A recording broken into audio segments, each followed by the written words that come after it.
British Columbia Institute of Technology acknowledges that our campuses are located on the unceded traditional territories of the Coast Salish nations of Musqueam, Squamish, and Tsleil-Waututh.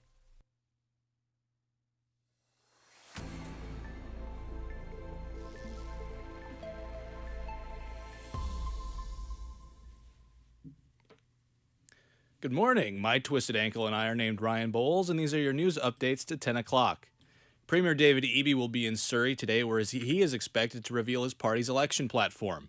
The NDP have already unveiled certain aspects of their platform, including an annual tax cut of $1,000 for the average family starting in 2025. The BC Greens showed off their platform at a news conference earlier this week, while John Rustad and the BC Conservatives are yet to unveil their full party platform.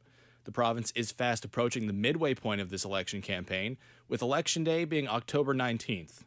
With more on what we're working on at The Crow today, here's our producer, Tammy Mack. Good morning, Ryan. Today on The Crow, we have what does the BC Nurses Union think should be done about the healthcare crisis in BC? And in sports, the MLB playoffs are still going, and local plant lover is importing a plant called henbane to Canada. Stay tuned to find out what surprising health benefits it has. Back to you. Thank you, Tammy. Conservative leader John Rustad has announced proposed changes to the services provided by ICBC if his party wins the election. If elected on October 19th, Rustad promises to end the provincial insurance provider's monopoly on basic auto insurance. Rustad is also promising to end ICBC's policy of no-fault insurance, saying it's unfair to car accident victims by limiting their ability to sue for damages. Premier Eby instituted the no-fault model in response to the insurance corporation's finances, which he termed a, quote, dumpster fire. Conservative leader John Rustad's plan to repeal DRIPA has angered Indigenous advocacy groups in the province. The Moosehide campaign responded by revoking permission for Rustad to wear their pin, one he's worn since 2017. Our reporter Zach Arabko explains that the Moosehide campaign isn't alone in their concern.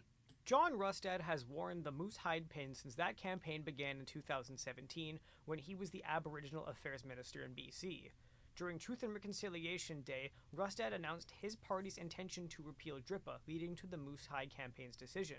Zoe Craig Sparrow, the Vice President of Justice for Girls, says Rustad's proposed policy changes to DRIPA would be a major setback. I think that DRIPA is a step in the right direction. It is not an all-inclusive solution to these problems. It is an important step. And so to take a step backwards is horrible. That is not what we need as a province. It is not what we need as a country when we need to be taking many, many, many steps forward, not backward. Rustad and the BC Conservative Party have not responded to the Moosehide campaign or our requests for comment. Zach Arabko, BCIT's The Crow. Food delivery service DoorDash will be increasing fees in BC over new provincial regulations that it pays its drivers a fair wage.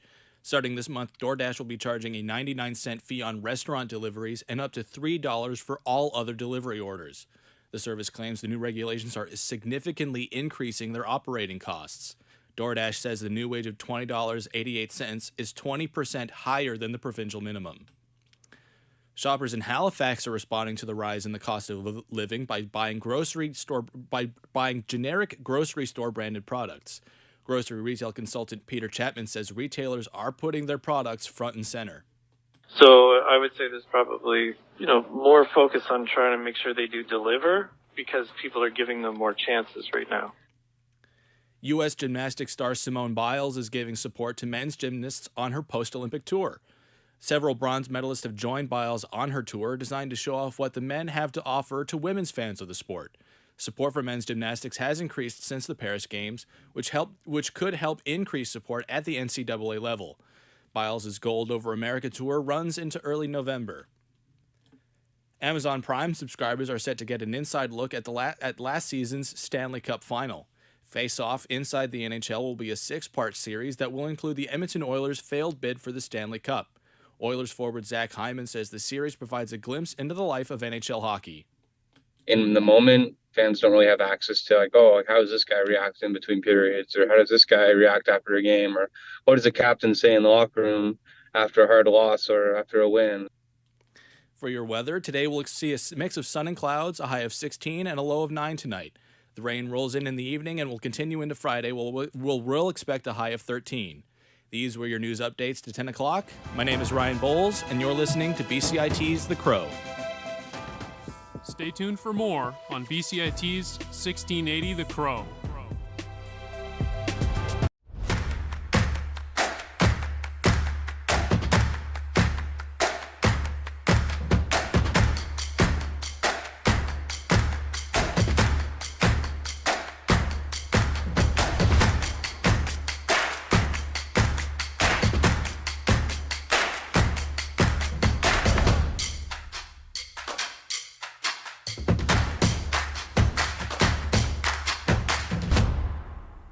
Everything is changing to digital. Everything is online. People aren't just waiting for the 6 o'clock news anymore. People want their news right now. They want to be able to go onto their smartphone, onto the internet, and see the news that they want to see. Vancouver is growing at, a really rapid rate, the Lower Mainland even, and with the tools that we're given here, we're able to cover all of that. Welcome to BCIT Magazine. I'm Radhika Sikka-King. In the program, they really leave it up to you. I mean, the help is there when you need it, figuring out how to use the programs like Premiere, Audition, and figuring out how to use the cameras. But it's up to you to sort of experiment and figure out what you can do when you go out in the field. They brought candles and flowers to remember the student who lost her life yesterday. Theresa May says the international community condemns Moscow. They really make sure that you know the basics and you are able to put out a quality product. I'm Brady Tretnero. And I'm Radhika Sikka-King. Thank you for tuning in to BCIT Magazine.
Good morning. My name is Keenan Trigaskis, and this is your sports update to 10:10.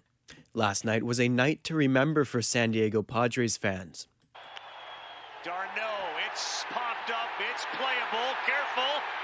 Both go at it, it's caught by Higashioka, the game's over. And the Padres win it. They will meet the Dodgers in the division series. The Padres were led by Manny Machado, who had a bases-clearing double in the second inning, taking the lead and not looking back. As for the Atlanta Braves, this was their first time being swept in the postseason since the 2000 NLDS, where the St. Louis Cardinals sent them packing. Only one of the 4 wildcard series made it to Game 3 following some late-game heroics from the Milwaukee Brewers. He swings and drives one out towards right center. Taylor back, and it's gone! Mitchell, a 2-run homer, and the Brewers have the lead. It's 5-3. The New York Mets and Milwaukee Brewers will play a do-or-die game tonight at 4 p.m. The only other time this happened in the Wild Card Series was 2022. The Padres took care of the Mets then in the infamous Wild Card game where Mets manager Buck Showalter accused Padres pitcher Joe Musgrove of using foreign substances. Tonight's winner will travel to Philadelphia, where Red October awaits. Viewers are set to get a behind-the-scenes look at last hockey season with Prime Video's new series, Face Off, Inside the NHL, set to debut tomorrow. The 6-part series includes Edmonton falling just short in its quest for the Stanley Cup. Oilers winger Zach Hyman says the series will provide fans with new and old, a window into the NHL life. In the moment, fans don't really have access to how does this guy react in between periods, or how does this guy react after a game, or what does the captain say in the locker room after a hard loss or after a win. Hyman says this series is focused on the individual personalities, including Oilers captain Connor McDavid. 2 NFC South Division rivals face off tonight on Thursday Night Football. The Tampa Bay Buccaneers are in Atlanta to face the Falcons. Today also marks the first day of a 55-day stretch where there will be either an NFL or college football game on. The next day without a game will be November 27th. A bruising schedule caught up with the Vancouver Whitecaps last night as the team dropped a 3-0 decision to the Seattle Sounders in the Cascadia Cup Finals. Whitecaps head coach Vanni Sartini says his players ran out of energy after playing 6 games in 18 days. For me, it's not the time to go into the locker room and kick things, kick bottles and that, because it's not. Because the guys, I think today were with no fuel. And when you don't have fuel, it's hard to compete in a race. The Whitecaps will return to action Saturday when they host Minnesota United. Masters chairman Fred Ridley says Augusta National sustained a lot of damage from Hurricane Helene, just like the rest of the area. He says he's confident the Masters will go on as scheduled the second full week in April. Augusta National and a community charity organization have donated $5 million toward recovery and relief, along with separate donations. Ridley did not discuss the extent of the damage at the home of the Masters, but he expects it to recover sooner rather than later. Gymnastics star Simone Biles is giving the men's side of the sport a welcome boost. Several members of the U.S. men's Olympic team that captured bronze in Paris have joined Biles for her post-Olympic tour. Biles says the decision was designed to show fans of the women's side of the sport what the men's side has to offer. Interest in men's gymnastics is spiking after the Paris Games, which could use some help as support at the NCAA level wanes. The Gold Over America Tour runs through early November. With the second match day of the UEFA Champions League wrapped up, soccer fans can shift their eyes to the Europa League and Conference League, which are playing today. With 34 games being played today across the 2 competitions, fans have a lot to look forward to.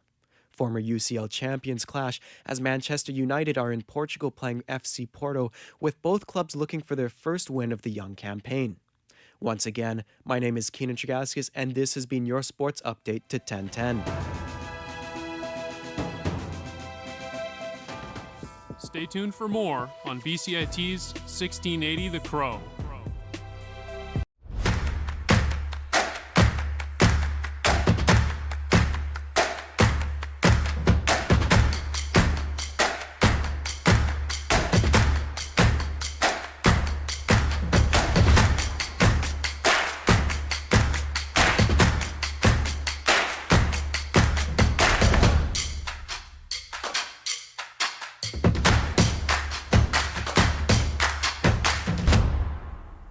everything is changing to digital. Everything is online. People aren't just waiting for the 6 o'clock news anymore. People want their news right now. They want to be able to go onto their smartphone, onto the internet, and see the news that they want to see. Vancouver is growing at, a really rapid rate, the Lower Mainland even, and with the tools that we're given here, we're able to cover all of that. Welcome to BCIT Magazine. I'm Radhika Sikki-King. In the program, they really leave it up to you. I mean, the help is there when you need it, figuring out how to use the programs like Premiere, Audition, and figuring out how to use the cameras. But it's up to you to sort of experiment and figure out what you can do when you go out in the field. They brought candles and flowers to remember the student who lost her life yesterday. Theresa May says the international community condemns Moscow. They really make sure that you know the basics and you are able to put out a quality product. I'm Brady Tretanero. And I'm Radhika Sikki-King. Thank you for tuning in to BCIT Magazine.